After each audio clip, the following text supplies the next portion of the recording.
हाँ जी, तो कैसे हैं आप सभी लोग। अभी लास्ट क्लास में हम लोगों ने एक जर्नल एंट्री का फुल फ्लेजेड क्वेश्चन किया था।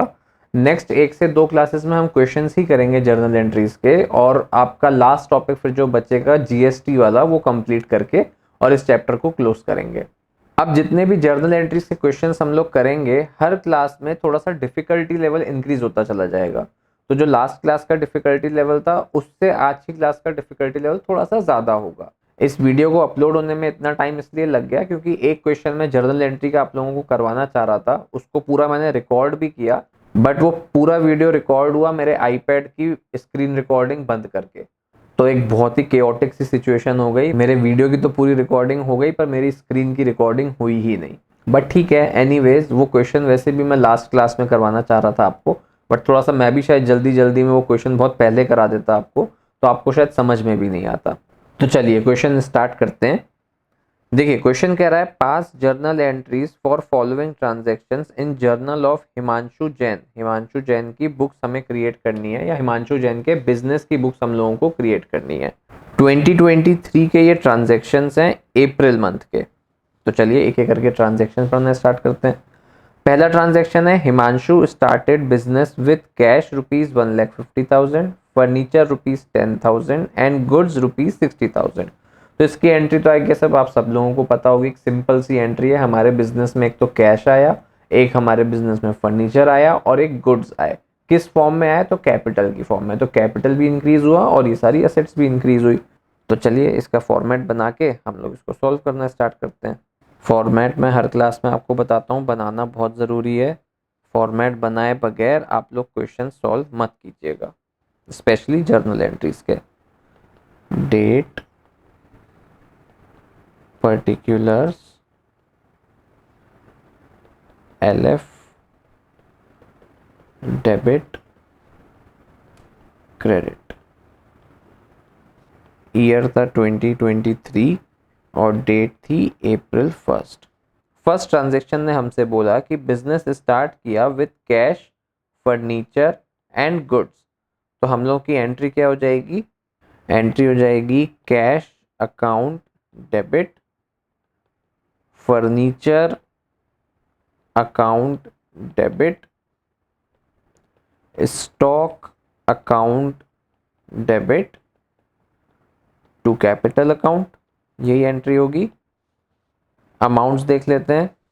1,50,000 का कैश था, 10,000 का फर्नीचर था और 60,000 के गुड्स थे। तो 1,50,000 cash, 10,000 furniture and 60,000 goods. Total capital कितनी आ गई? 70,000 प्लस 1,50,000 इज 2,20,000। क्लियर है क्या? नरेशन तुम लोग चाहो तो डाल दो। Business started with cash, furniture and goods. ठीक है, इसको कंप्लीट कर लेना। नेक्स्ट ट्रांजेक्शन है अप्रैल 4 को। क्या कह रहा है कि goods sold to Pratap of list price 2 lakh at trade discount 10%। अब यहाँ पे लिखा है क्या? कैश या बैंक या चेक मिला है, ऐसा कुछ नहीं लिखा। विच मीन्स जो प्रताप है वो क्या हो गया? हम लोगों का डेटर हो गया। तो हम लोग को एंट्री क्या करनी होगी? डेट डालेंगे अप्रैल 4। डेटर हमारे बिजनेस में आया तो क्या होगा? प्रताप अकाउंट तो डेबिट हो जाएगा। तो Pratap account debit. Trade discount दिया था 10% का, और ट्रेड डिस्काउंट शो होता है क्या बुक्स में? तो कभी भी शो नहीं होता है। अमाउंट में शो होता है, बुक्स में उसकी अलग से कोई एंट्री पास नहीं होती है। तो प्रताप अकाउंट डेबिट हो जाएगा और सेल्स अकाउंट क्रेडिट हो जाएगा, क्योंकि गुड्स हमारे बिजनेस से चले गए to sales account. 2 lakh rupees के गुड्स थे, 10% का उस पर डिस्काउंट मिल गया, तो कितने के हो गए गुड्स? 1,80,000 के। नरेशन लिख दो। Sold goods at trade discount. देखो ये तुमने ट्रेड डिस्काउंट लिखा ना यहाँ पे, तो ऑटोमेटिकली क्लियर हो गया कि भाई इसलिए हम लोगों ने ट्रेड डिस्काउंट का अलग से कोई एंट्री नहीं लिखी। नेक्स्ट ट्रांजेक्शन पे चलते हैं। नेक्स्ट ट्रांजेक्शन है अप्रैल 6 की, जो कह रहा है Pratap return goods of list price 2,000। अब ये देखो क्वेश्चन में लिखा है लिस्ट प्राइस 2,000। लिस्ट प्राइस 2,000 मतलब कि एमआरपी जिनकी 2,000 थी, उन गुड्स को प्रताप ने हमें रिटर्न कर दिया। अब हमने गुड्स प्रताप को दिए तो ट्रेड डिस्काउंट पे थे ना, 2 लाख के गुड्स थे, हम लोगों ने 10% का ट्रेड डिस्काउंट दिया। तो जब वो गुड्स हमारे को रिटर्न करेगा तो हम एमआरपी पे गुड्स थोड़ी लेंगे, हम ट्रेड डिस्काउंट पे ही गुड्स वापस लेंगे ना। तो 2000 की एमआरपी वाले गुड्स पे 10% का अगर ट्रेड डिस्काउंट लगा दें तो कितने के गुड्स उसने रिटर्न किया हम लोगों को? उसने 1800 के गुड्स हम लोगों को रिटर्न किए। आया क्या कंसेप्ट समझ में? करें इसकी जर्नल एंट्री। चलो, तो ट्रांजैक्शन है अप्रैल 6 का। अब हुआ क्या, हमारे बिजनेस में गुड्स वापस आ गए, जो हमने गुड्स बेचे थे वो हमारे बिजनेस में वापस आ गए, विच मीन्स गुड्स इंक्रीज हो गए। अब उसको हम लोग परचेज के नाम से तो दिखा नहीं सकते, हमारी सेल्स थी जो रिटर्न हो गई, और सेल्स रिटर्न की वजह से क्या हुआ, हमारी असेट इंक्रीज हो गई। तो सेल्स रिटर्न क्या हो जाएगा, डेबिट हो जाएगा। और क्रेडिट क्या हो जाएगा, प्रताप हमारा डेटर था जो कि 1800 रुपए से कम हो गया। तो वो 1800 रुपए से जब डेटर कम हुआ मतलब हमारी असेट कम हुई, तो उसको हम क्रेडिट कर देंगे। तो सिंपल सी एंट्री होगी इसकी, क्या हो जाएगी, एंट्री हो जाएगी sales return account debit to Pratap account. Amount क्या होगा, 1800। 1800 1800 कहाँ से आया, चाहो तो यहाँ पे दिखा दो कि 2000 के गुड्स रिटर्न करें माइनस 10% ट्रेड डिस्काउंट पे। बढ़े आगे, अगली ट्रांजेक्शन है अप्रैल 10 की, जो कह रहा है कि received from Pratap ₹16,000 in full settlement of his account. अच्छा 16,000, देखो यहाँ हम लोगों ने गड़बड़ कर दी, 16,000 उसने फुल सेटलमेंट में हमारे को पेमेंट कर दिया। गुड्स जो हमने उसको बेचे थे, ये देखो इस वाले ट्रांजेक्शन में जो गुड्स हमने उसको बेचे थे उसकी प्राइस 20,000 रुपए थी। हम लोगों ने कितने ले लिए, हम लोगों ने शायद 2 लाख रुपए ले लिए। देखो हम लोगों ने क्या किया, 2 लाख रुपए ले लिए। तो इसको सही कर देते हैं पहले। जो गुड्स की प्राइस थी वो 20,000 रुपए की थी, जिसपे कि 10% का ट्रेड डिस्काउंट लगा, तो उसकी वैल्यू हो जाएगी 18,000 एंड 18,000।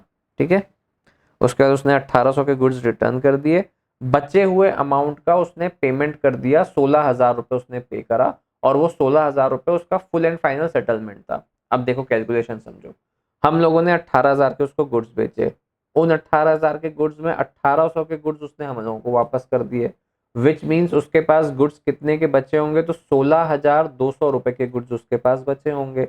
उसमें से उसने हमें 16,000 रुपए पे कर दिया इन फुल सेटलमेंट, मतलब कि 200 रुपए का हम लोगों ने उसको डिस्काउंट दे दिया।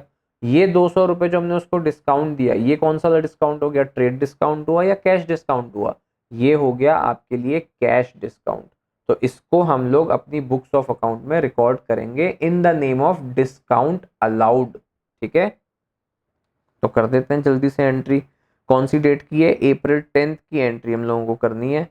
डेट डालते हैं पहले अप्रैल 10, एंट्री करते हैं कैश अकाउंट डेबिट, जो उससे पैसा आया हम लोगों के पास कितना, 16,000 रुपए। Discount allowed account debit, discount allowed हमारे बिजनेस का एक्सपेंस हो गया कितने का, 200 रुपए का।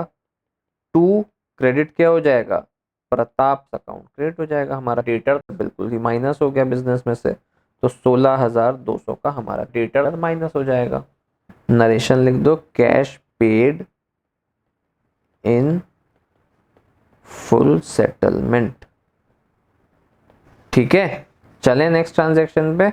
चलो, अगली ट्रांजैक्शन है अप्रैल 15 की, जो कह रहा है परचेज फर्नीचर फॉर ₹12,000। तो सिंपल सी एंट्री हो गई, फर्नीचर हम लोगों ने परचेज किया। कौन सी डेट की थी ये, अप्रैल 15। अप्रैल 15 को हमारे बिजनेस में असेट आई, तो फर्नीचर अकाउंट डेबिट, और कैश गया to cash account 12,000। Next entry वापस से अप्रैल 15 को ही, उसमें क्या हुआ कि purchase goods from Sahdev, list price 50,000 at 12% trade discount. तो सहदेव से हम लोगों ने गुड्स परचेज करे जिनकी एमआरपी थी कितनी, 50,000 रुपए की, और उस पर हम लोगों ने 12% का ट्रेड डिस्काउंट दिया।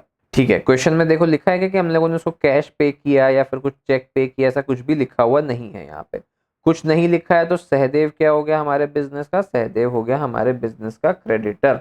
अब क्रेडिटर अगर हो गया तो क्रेडिटर हमारी लायबिलिटी है, लायबिलिटी इंक्रीज होती है तो उसको हम क्या करते हैं, डेबिट या क्रेडिट, तो उसको हम करते हैं क्रेडिट।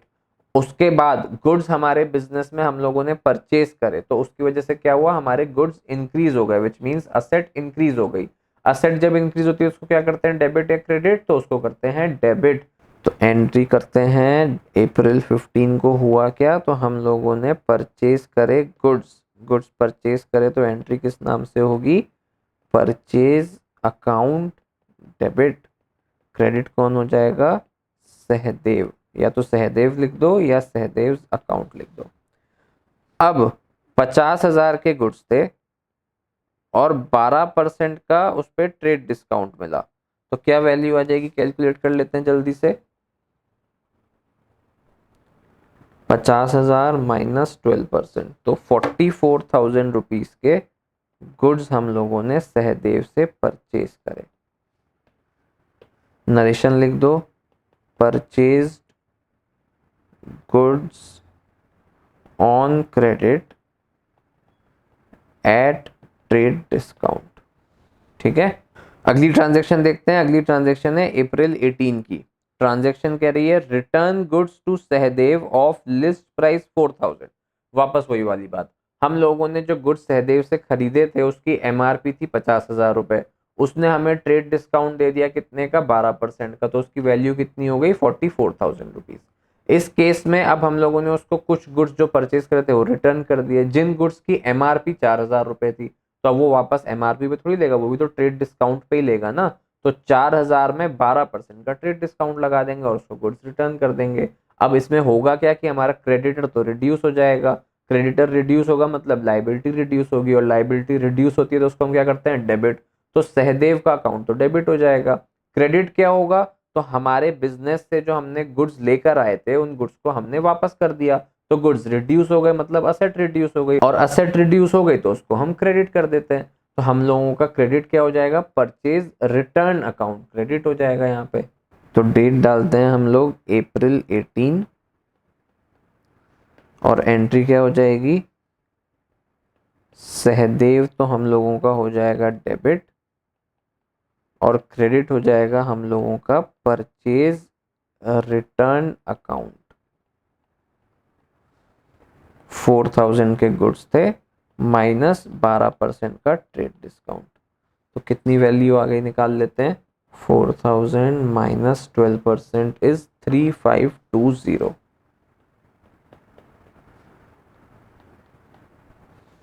नरेशन आ जाएगा, goods returned to Sahdev at trade discount. ठीक है, नेक्स्ट ट्रांजैक्शन है अप्रैल 20 का। Clear the account of Sahdev by paying cash at a discount of 5%। अब हम लोगों को उसको कैश देना कितना था, देखो 44,000 के तो हम लोग उससे गुड्स परचेज करके लेके आए, 50,000 के गुड्स थे 12% डिस्काउंट पे, तो 44,000 के गुड्स हम उससे लेके आए, उसमें से भी हम लोगों ने उसको 3,520 के गुड्स रिटर्न कर दिए, तो हम लोगों के पास अब उसके गुड्स बचे कितने अमाउंट के थे, तो 44,000 माइनस 3,520 के गुड्स हमारे पास बचे हुए थे, विच मीन्स 40,480 रुपीज के गुड्स हमारे पास उसके बचे हुए थे। उन गुड्स का हम लोगों ने पैसा कितना दिया, तो हम लोगों ने डिस्काउंट उस पर और दिया 5% का, तो 40,480 में 5% हम लोग और माइनस कर देंगे, तो हम लोगों ने पेमेंट कितनी करी, 38,456 रुपीज की उसको पेमेंट करी, तो हमारे बिजनेस से जो कैश गया वो गया 38,456 रुपीज का।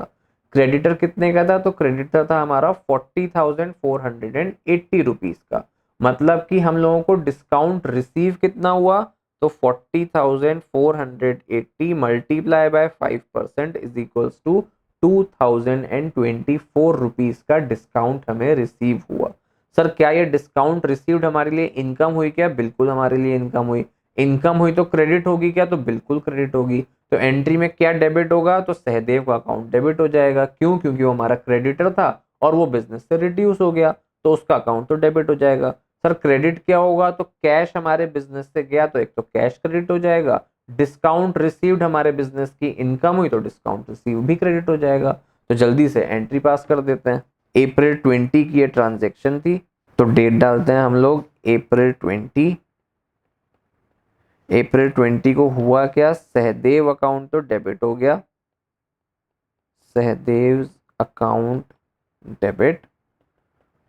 पैसा गया हमारे बिजनेस से तो टू कैश अकाउंट क्रेडिट, और दूसरा डिस्काउंट रिसीव्ड हुआ तो टू डिस्काउंट रिसीव्ड अकाउंट 40480 का तो हमारा क्रेडिटर था। पेमेंट कितनी हुई, 5% और माइनस करेंगे तो 38456 की पेमेंट हुई। डिस्काउंट रिसीव कितना हुआ, 2024, ये हम लोगों का डिस्काउंट रिसीव्ड हो गया। तुम लोग चाहो तो इसका वर्किंग नोट बना लो, वर्किंग नोट नंबर 1। अब इसमें क्या हुआ, सहदेव को हम लोगों ने पेमेंट करी, सहदेव का पेमेंट हमें कैलकुलेट करना है, तो उससे हम लोग गुड्स परचेज करके लेकर आए थे, कितने के गुड्स परचेज्ड थे, एमआरपी लिखते हैं पहले 50,000 रुपीज के। ट्रेड डिस्काउंट उस पर था 12% का 6,000 रुपीज। तो मतलब पेमेंट उसको करनी कितने की थी, पेमेंट टू सहदेव करनी थी 44,000 रुपीज। उसमें से हम लोगों ने परचेज रिटर्न कर दिया, कितने का, 4,000 का, माइनस 12% ट्रेड डिस्काउंट भी करोगे ना, तो कितने का परचेज रिटर्न हुआ, परचेज रिटर्न हुआ 3520 का। विच मीन्स अब अमाउंट टू बी पेड कितना हो जाएगा, अमाउंट टू बी पेड हो जाएगा 40480। इस पे हम लोगों ने कैश डिस्काउंट और ले लिया 5% का, तो कितना आया वो 2024। विच मीन्स एक्चुअल कैश पे कितना किया उसको, एक्चुअल कैश पेड हुआ उसको 38456। ये पूरा वर्किंग नोट बन गया। नरेशन लिख दो इसका जल्दी से, paid to Sahdev in full settlement after cash discount. ठीक है, अगली ट्रांजैक्शन देखें जल्दी से। अगली ट्रांजैक्शन है अप्रैल 21 की, जो कह रही है सोल्ड गुड्स टू आकृति ₹20,000 एंड शिखा ₹32,000। ये तो बहुत ही सिंपल सी ट्रांजैक्शन है। आकृति को हम लोगों ने 20,000 के गुड्स बेच दिए और शिखा को 32,000 के गुड्स बेच दिए। तो डेट डाल देंगे अप्रैल 21। हुआ क्या, तो एक तो शिखा को हमने गुड्स बेचे, तो शिखा डेबिट हो जाएगी हमारे बिजनेस में, क्यों, क्योंकि वो डेटर बन गई और डेटर असेट है। दूसरा, आकृति को गुड्स बेचे तो आकृति भी डेबिट हो जाएगी हमारे बुक्स में, क्यों, क्योंकि वो भी हमारी डेटर है और हमारी असेट इंक्रीज हुई उसकी वजह से। फाइनली हम लोगों के गुड्स बिजनेस से चले गए, तो सेल्स अकाउंट को हम लोग क्रेडिट कर देंगे क्योंकि गुड्स माइनस हो गए। अमाउंट देख लेते हैं, तो शिखा को तो बेचे 32,000 के और आकृति को बेचे 20,000 के। शिखा हो जाएगा 32,000 से और आकृति हो जाएगा 20,000 से। टोटल सेल्स कितनी की हुई, 52,000 की टोटल सेल्स हुई। नरेशन आप लोग खुद लिखोगे इसमें। हम चलेंगे नेक्स्ट ट्रांजैक्शन पे। नेक्स्ट ट्रांजैक्शन है अप्रैल 24 को, जो कह रहा है रिसीव्ड कैश फ्रॉम आकृति 19,600 इन full settlement of her account, paid insurance premium of 1,500 rupees. तो बेसिकली हुआ क्या, ये दो अलग अलग ट्रांजेक्शन हो गई। पहला तो हम लोगों ने आकृति से अमाउंट रिसीव किया 19,600 रुपीज का, और दूसरा हम लोगों ने इंश्योरेंस का प्रीमियम पे किया 1,500 रुपए का।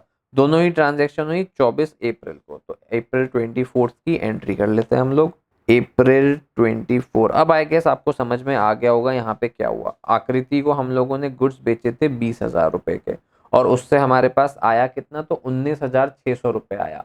विच मीन्स 400 रुपए का हम लोगों ने उसको डिस्काउंट अलाउ कर दिया। डिस्काउंट अलाउ क्या है, हमारे बिजनेस का एक्सपेंस, तो क्या हो जाएगा, डेबिट। तो एंट्री क्या हो जाएगी, कैश अकाउंट तो डेबिट हो जाएगा, कितने से, 19,600 रुपए से।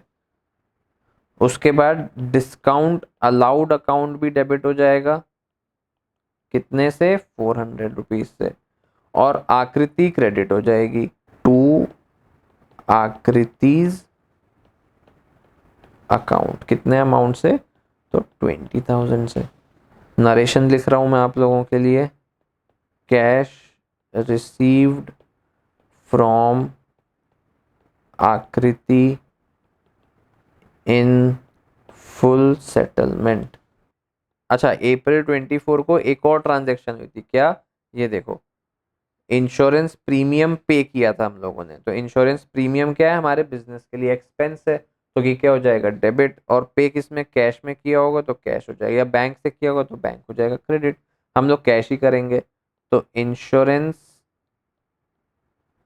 Premium account debit to cash account 1500, 1500। Narration pass कर दो कि इंश्योरेंस प्रीमियम पेड। चले नेक्स्ट ट्रांजेक्शन पे। नेक्स्ट ट्रांजेक्शन है अप्रैल 25 की, जो कह रही है पे 2400 for insurance premium for proprietor. देखो, प्रोपराइटर लिखा है यहाँ पे। प्रोपराइटर का मतलब कौन, आपके बिजनेस का ओनर। तो जो इस बिजनेस का ओनर था, माने कि हिमांशु जैन जो ओनर था, इसने अपना इंश्योरेंस प्रीमियम पे करा। तो क्या ये बिजनेस का खर्चा है क्या, बिजनेस का खर्चा नहीं है ये किसका, प्रोपराइटर का खर्चा है। मतलब कि अगर उसने बिजनेस में से इस पैसे को पे किया तो उसने अपने पर्सनल यूज के लिए इस पैसे को पे किया।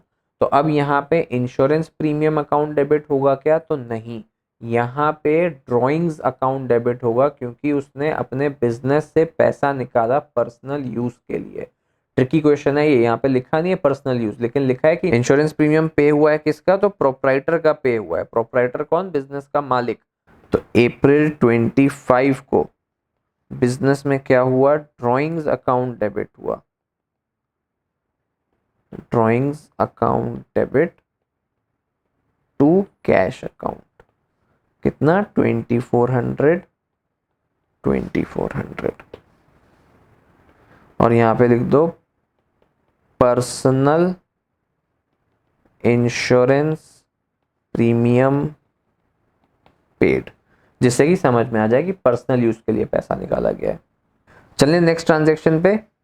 नेक्स्ट ट्रांजैक्शन है अप्रैल 26 की, जो कह रही है purchase goods of ₹16,000 for cash at trade discount of 10% and cash discount of 2%। तो सिंपल सी ट्रांजैक्शन है कि 16,000 रुपए के गुड्स हम लोगों ने कैश में परचेज कर, जिसमें 10% का ट्रेड डिस्काउंट था और 2% का कैश डिस्काउंट था। तो एंट्री क्या हो जाएगी, पहले एंट्री लिख लेते हैं इसकी। April 26 purchase account debit, purchase account ही डेबिट होगा ना, क्योंकि हमारे बिजनेस में गुड्स आए, गुड्स इंक्रीज हुए। तो purchase account debit to cash account, हमने कुछ कैश में खरीदे और हम लोगों ने डिस्काउंट रिसीव किया। तो डिस्काउंट रिसीव क्या हो जाती है हमारे बिजनेस के लिए, इनकम हो जाती है। तो टू डिस्काउंट रिसीव्ड अकाउंट, चाहो तो वर्किंग नोट नंबर 2 डाल लो। इसमें क्या था, हम लोगों ने गुड्स परचेज करे कितने के, 16,000 रुपीज के, जिसपे ट्रेड डिस्काउंट था 10% का, माने कि 1,600 रुपए। तो कितनी वैल्यू निकल के आ गई, 14,400। इस पे कैश डिस्काउंट हम लोगों ने लिया 2% का, 288 रुपए, 288 रुपीज।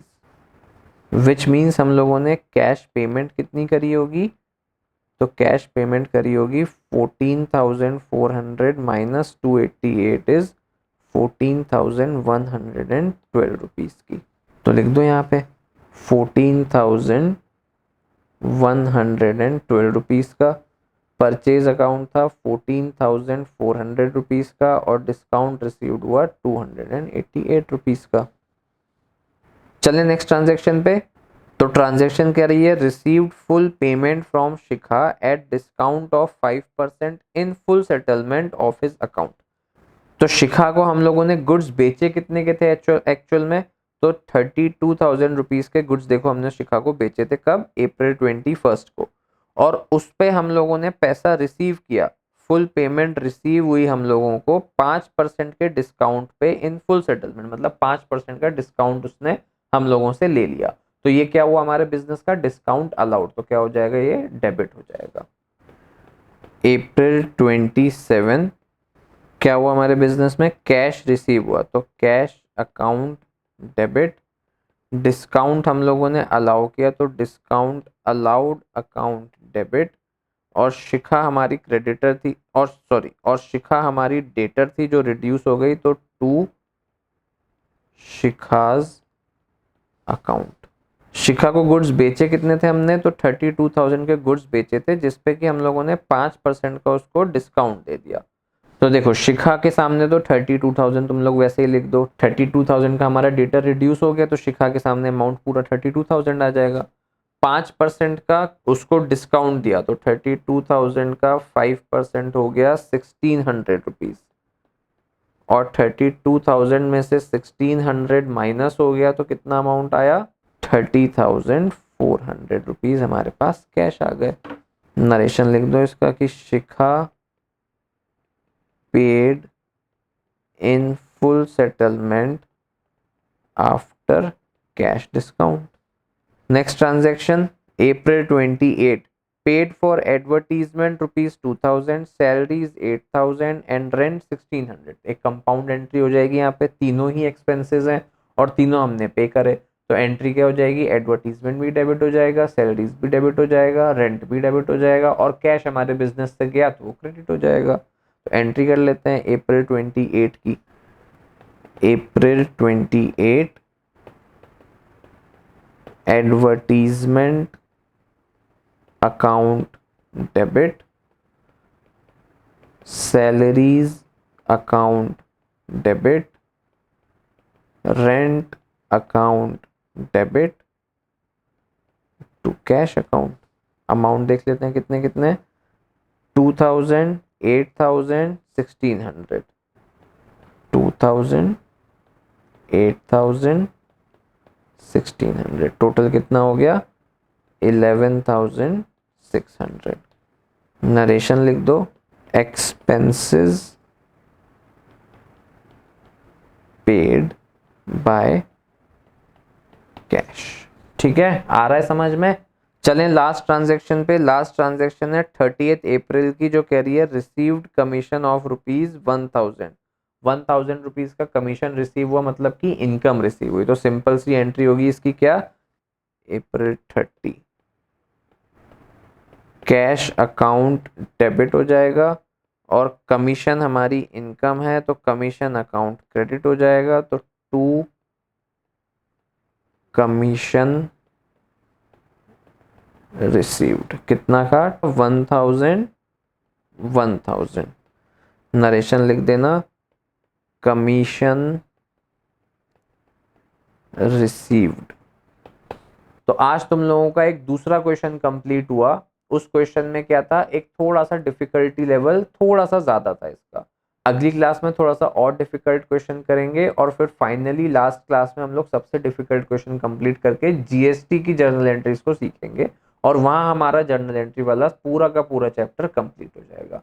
तो मिलते हैं आप लोगों से अब नेक्स्ट क्लास में।